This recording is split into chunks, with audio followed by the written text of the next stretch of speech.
June 6, 1944. Allied forces stormed the beaches of Normandy in the largest amphibious invasion in history.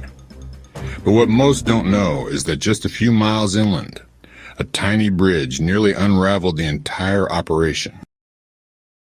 Without this one narrow causeway, just 600 feet long, the American airborne invasion might have collapsed.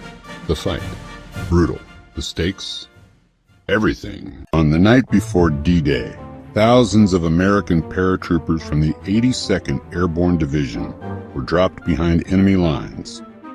Their mission: secure key roads and bridges to stop German reinforcements from reaching the beaches.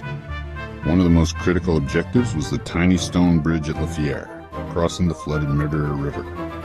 This narrow causeway was the only route for German tanks and infantry to launch a counterattack on Utah Beach. On June 6, 1944, a mixed group of American paratroopers, including members of the 505th PIR, 508th PIR, and elements of the 325th Glider Infantry, seized the bridge.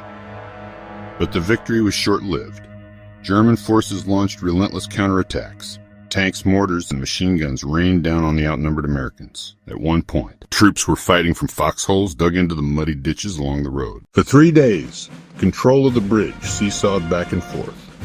Each inch of ground came at a brutal cost, but the American paratroopers held, despite dwindling ammo, sleep deprivation, and mounting casualties.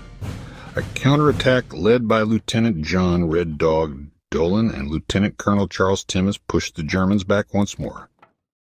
Their bold flanking maneuvers and raw determination stabilized the line. By June 9th, the bridge was secured, but at a heavy price.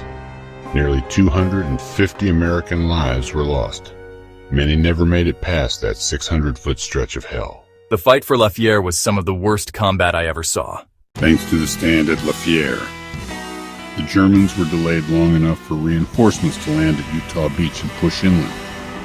Without that tiny bridge, the right flank of the entire invasion could have crumbled. Today, the bridge still stands, quiet, peaceful.